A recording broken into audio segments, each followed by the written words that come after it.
Hell yeah, brother. You're on the Cleetus McFarland YouTube channel. What's up, guys? Starting off today's video in the office again. I have a quick thing to go over before today's jet video, which I'm really excited about. But unfortunately, last week we had a tragedy happen. Kat Moller, a jet dragster driver for Larson Motorsports, the company that we've been working with on our jet project, actually passed away during an exhibition run at Sebring International Raceway. Our thoughts and prayers from the Cleetus McFarland crew are with Kat and her family and those at Larson Motorsports. You know, Kat was an incredible driver. She grew up driving junior dragsters.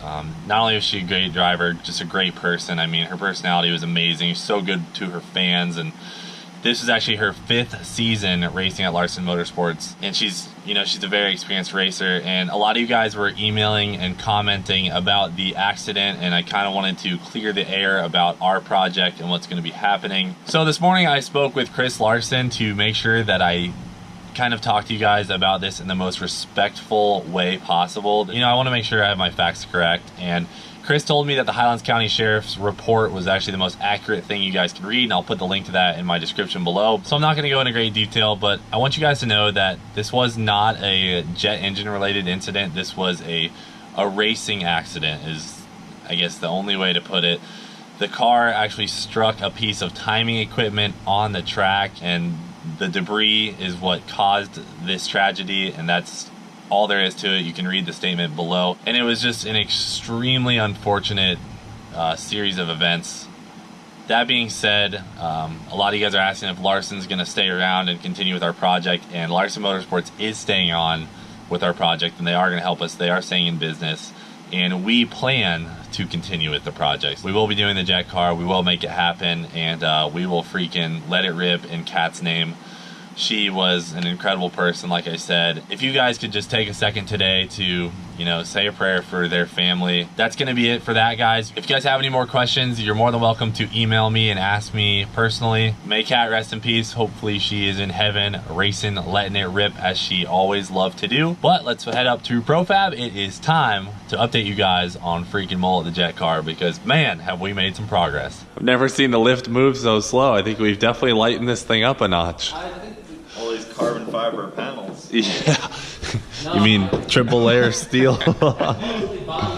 Yeah, oh, and 20 pounds of Bondo. All right, guys, what is going on? We have made it up here to ProFab. I got a big smile on my face because I'm so excited to show you guys some of the stuff that has gone down on Mullet, the El Camino, since we dropped it off here. And it's been here for almost 2 months, but most of the time it was sitting here, it was just getting stripped down, and then we've been kind of waiting on parts and things like that. So you'll see behind us, we do have the plug for our J85 jet. So this is just an empty jet casing, and it's just sitting back here because ProFab had to use it for some mock-up things. But we're about to go through a whole list of parts that we've gotten, a whole list of modifications that they've done.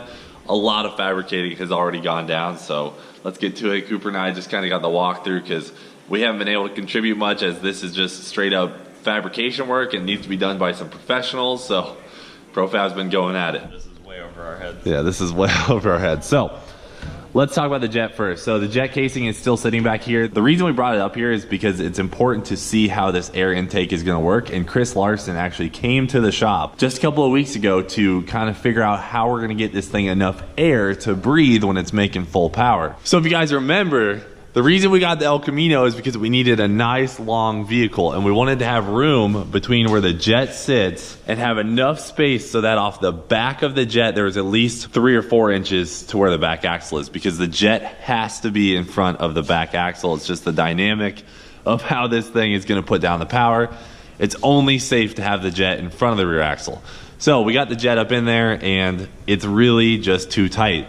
If we had the back window in the car, the jet wouldn't be able to breathe, and it was right on the back axle. So what we had to do was move the rear axle of the whole El Camino back. So you'll see some cuts right here. The whole entire fender on the El Camino was actually moved back so that when we do our 4-link setup, the rear axle is going to sit, what is it, a total of 6 inches further back? 9 inches. Yes, sir. That's crazy. So I guess you could say the axle would normally sit right here. You can see the stock frame would, have the axle sitting right here. Well, now you can see the wheel well is actually positioned right here. So our axle will be 9 inches further back than what the car had come from factory. And the bonus with that is that actually fits the NHRA jet car rules, because the wheelbase had to be what, 125 inches? 25 inches. Yes. Yep. Look at how off it is. Good point, Coop. So This tub ends here in the middle of this. So you guys can see the tub from factory is right here, right? Well, now look at the fender. It's all the way back here. So obviously the tubs will have to be cut out, and they're gonna put a nice smooth tub back in here so we can have a big tire, but it still looks beautiful. And the good thing about that is we can have a bigger fuel tank up here in the front for our jet fuel. So that's a big thing, is where we're gonna put our jet fuel and other components, and this really helps with that. When we move this back, it's gonna help out the entire situation of keeping fuel on board. So that's the update there on the axle. I mean, look at that. Look at the fender. It's freaking massive. So we can actually fit a bigger tire now and have more wheelbase, so it's definitely gonna be a little bit more stable at freaking 200 miles an hour. So that does bring us to our next issue though, is obviously the axle isn't gonna fit right here, a big old 9-inch housing that TRZ Motorsports will be putting together for us. So what we're gonna do is cut the frame rail about right here, and the rest of this will be tubular. And when we get under the car here in just a minute, I'll show you guys how all that's gonna work. But I will say, Troy from ProFab crushed it on the fender, I guess, adjustment you could call it, and even made it a little bit wider. That looks really awesome. And you'll see this side's actually the same color. The other side had so much rust, we just had to get a whole new panel, but this side looks pretty good. He was able to use the OEM panel, just move it back, and then use the chunk from back here, put it up here. Looks freaking awesome. This is barely gonna need any body work. I can't tell you how good it looks. The paint on that one, the black, is so much nicer than any of the other paint on this thing. Don't hate, dog. So don't be hating, Coop. So on the interior of the car, there's not much to go over right now. It's just all stripped out, and there's a lot of cage work to be done in here, but let me continue with the rest of the car and we'll get back to this. Have you even seen these yet? No. I never even told you what we got. No. I did look at them already. I heard you on the phone, but that was all, that's all I got. All right, guys, so we got some Billet Specialties wheels. All right, are you ready? I think you've definitely seen these wheels out before, but these are the ones I went with on the L code. Dude, they're so sick. Yeah. They're so awesome. Beautiful. I think these wheels look better than Leroy's, honestly. I might be able to switch Leroy to these. Right? I know, dude. But look at that. So that's without the bead lock. And then we'll throw the tire on there. We're gonna do some Mickey Thompson 275 radials. So sick. So these are the rears. Should we open a set of fronts? Dude, they're so beautiful. Freaking, I'm in love. All right, let's open the fronts. On these, we were talking about doing a skinny, but because I want to be able to brake pretty hard with the fronts, you know, if I ever need it. So I just said, let's do an 8-inch wide wheel in the front, and then we'll be able to drive it on the street a lot better, you know. Having a skinny on the street, you know, kind of sucks. You have a better option for tires too with this. Yep. So we went with a 17x8 in the front, and these are, dude, I think this is the best looking set of wheels I've ever owned. Wow, that's still really light for that wide. Is it light? Oh yes. Yeah, dude, look at the machine work on them. Woo! So those are our Billet Specialty wheels. These will be going on the El Camino. This thing is gonna look so sick with a nice set of wheels, some big old tires. All right, guys, here's your first look at the front clip of the car. It looks pretty insane, so let's raise it up and we'll kind of go over some certain things up here. Obviously, you see some new tubes, see some new control arms. We got a lot to talk about. All right, so if you guys remember on Leroy, we did that aftermarket subframe, right? And it was all black powder coated, super nice product by TRZ Motorsports. Well, guess freaking what? They make a ton of parts. They make way more parts for G bodies than they do for Corvettes. So obviously we had to go with them for our G body control arms and a lot of parts that are gonna be on this car. You can see they've already got one hung up here. See that? Made in the USA. Good old TRZ for you there. So let's check out some of the stuff they sent in. Oh, here's the lower control arm. Dude, that's sick. So then imagine the upper there and a set of coilovers. Dude, that's gonna be sweet. Everything they sell is so nice. And like I said, they are the ones doing the 9-inch rear diff housing too. Oh, this thing is sick, Coop. See this? This is a mount for a Dominator ECU, like our Holley Dominator. This is just one of those neat little products that TRZ has. So like this car has a cage in it, obviously. If you wanted to mount your ECU, see how it's got the cuts in it? And just put it right on your cage. Make it accessible. Freaking beautiful, right? That's such a cool little idea. Yeah. Did you see all this, Coop? That's when you know it's getting so real. A lot of adjustability. Dude, giant Heim joints. These are bigger than the ones on Leroy. Look Look at those things. They're so beefy. Well, this car's gonna go a lot faster. Oh God, I hope not. So this is most of our rear end stuff. So all the Heim joints and the bars that will be put together for the 4-link setup for the rear end. And then this is an anti-roll bar. That thing is beefy as hell. It's pretty heavy. Got some steering hubs here because they did supply us with a steering rack. I believe this is the same steering rack that's in Leroy. Looks a little bit different, but probably feels and drives the exact same. And then there's some tubing for the steering column because TRZ actually has a steering column set up for the G body as well. So that's it for most of the TRZ stuff, but they do have a beautiful 9-inch rear housing coming for this thing. I can't wait for that. But that doesn't come until we measure for it. So we got to finish up our tubes in the back of the car before we can get our rear end housing in. All right, so on mullet, you know, obviously we had stock frame rails coming all the way to the front of the car, but everything was kind of a little rusty, kind of a little bit weak, you could say, and we're gonna have a 1500 horsepower engine in this thing, so we got an aftermarket K member for this thing. It's pretty freaking beautiful and pretty freaking strong at that. Here's a logo right here. This is done by Innovative Racecraft. We'll probably have a motor plate on our new engine that's coming from Texas Speed. We'll have a motor plate and a mid plate, and then the power glide will sit right here. And as far as bracing goes for the transmission, I'm gonna let Troy from ProFab here kind of tell us about that because there's gonna be a ton of chassis work underneath here. So if you look where the K member ends, there's actually gonna be a bar coming off of this. And you'll see the stock frame rail right here, right? This is gonna be a double frame rail car. So an 1 5/8" piece of chromoly tubing is gonna come from here all the way to the back of the car into our tubular rear end. Troy? Well, because of the spec that we're building the car to, there's going to be a lot of tubing under here. 25.3 is what we're building it to, guys. Basically, you're going to have a secondary inner frame rail on either side. Oh yeah, double frame rail. It's going to also have where your front tubes come down from the roll cage. Yeah. There's going to be tubes that come in and connect to that. Yep. And that's going to affect where our tube comes across for the power glide. For the transmission mount. Okay. There's going to be probably a diagonal on this side. There's going to be a bar underneath the seat, another diagonal, and basically a K member in this Hold area. on, so we got a diagonal here, diagonal there. Probably an X in the middle. And then that's not even getting into the bars that are going to be inside the car. Yeah. You're also going to have your funny car cage and so forth. I know. As much as I want to get in there and show them how many bars there'll be. That's all going to be dictated about the air inlet.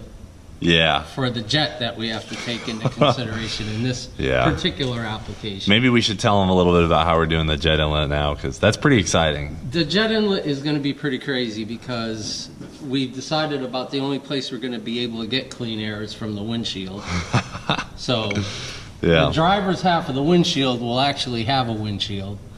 The passenger side is going to be open. Oh, baby. And we're going to have to make the interior section of that car quite smooth to allow air to transfer back to the jet engine. We can't even handle all this. It is. It's a lot. Let's lower it down. Scientist on this. Troy's going full jet scientist on this. Rocket science. All right, let's lower it down and we'll talk a little bit about what we're doing upstairs. You guys will probably be a little bit mind blown. So this all does seem a little bit crazy, guys, but it's a little bit more simple than you think as far as what we're doing. So obviously a huge thing with a jet engine is it needs as much air as possible, right? So we could have shoved the jet up right behind the rear window and kept our passenger seat and all that, but there would have been a good chance down the road when we turn this thing up that the jet's just gonna be suffocated. And not only is that bad for the engine itself, it inhibits us from going fast. So if we want full power out of this thing, we decided that we're actually going to be cutting the window down the middle and using the entire passenger side of the El Camino as an air inlet to get this thing maximum airflow.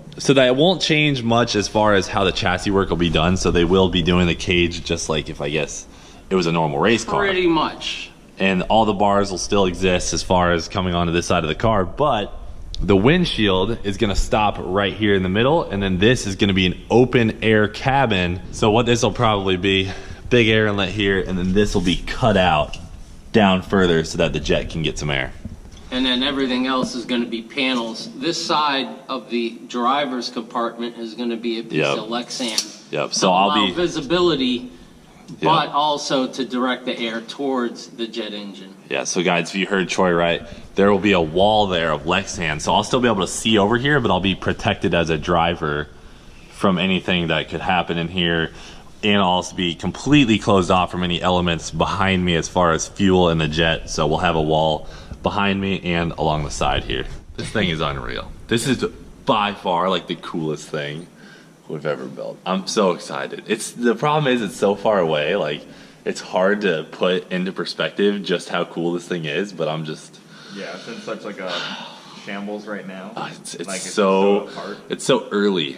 Yeah. But I'm so excited, guys. I can't even, like, to be able to show up to this thing at a streetcar event and be like, hold on, we gotta fire over our jet. Just a cruise, and it'll cruise.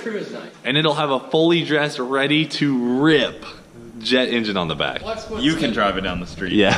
One person. Well, we were talking about if we're just gonna cruise down the street, we might retrofit a passenger seat into it just so we could, like, throw it in there on quick pins. Make the one panel removable so you yeah. can pop in a seat. So we will be able to put a passenger seat in it when we're on the street, but it'll be gone for any track or race Anytime type that situation. jet engine's lit up, it's gonna need to be gone. Otherwise, it'll just get sucked into the jet engine.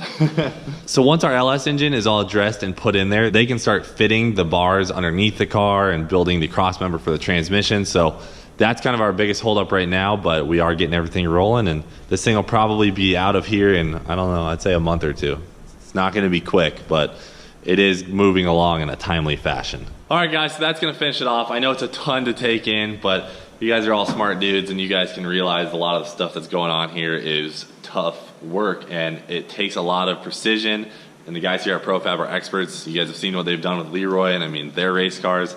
It's unbelievable stuff, and we wouldn't trust anyone else to do it, so it takes time. We definitely have at least 2 more months in the fab shop, but that's just, it is what it is if we're gonna do this safely and go fast. It's not one or the other. You have to be safe if you wanna go fast, and we're doing this all the right way, so that's gonna be it here at ProFab. Let's head back to the shop. What's that, a CTSV? This is the dash, the old one. Oh, you already took it out? Yeah. You're ready to rumble. And the new dash. Oh, dude, Little update. That's actually ridiculous. The new Holley EFI dash. It's a perfect exchange, dude. That thing is beautiful. What a good swap. Hell yeah, that thing is gorgeous. So, guys, it is time to swap Cooper's car over to a Holley Dominator EFI system. Same computer that runs the Dale truck, Leroy, Neighbor. Cooper is making the conversion. It's going to be good for his nitrous setup. We're going to set up flex fuel through it and everything. So I know Cooper's excited to be done with this stock ECU. It's been giving him quite a few issues over the last few months. So you got a lot of goals to get. Yeah. So 10s, then 9s. Drive it to the track, run a 10, drive home. Yeah. We're going to get this thing fixed though, guys. James, you ready to do some wiring? Oh yeah. Yes, sir. We got the Crown Vic down for a little while. We do have a bottom end on the way. Exciting, but I won't give you guys any details anytime soon. Once it gets here, we'll give you the lowdown on that. We have some work to do on the V, so we're going to get started today. But I'm going to end off this video right here. Got the jet car update. Got lots more coming. It's going to be a freaking rowdy week. And happy Thanksgiving to everybody. But we'll be back with you this weekend. Got a lot of action coming at you this week. Get the V up and running, get it on the dyno, make some freaking power with the dry shot. Cooper's doing a dry shot setup on that, believe it or not. It's been dry. But you know, you're just kind of the wet shot guy, you know what I mean? So we're gonna get this thing fired up though, make some power, go run a 10. Hell yeah. So that's it, guys. Thanks for watching Do It For Dale. We will freaking see you later.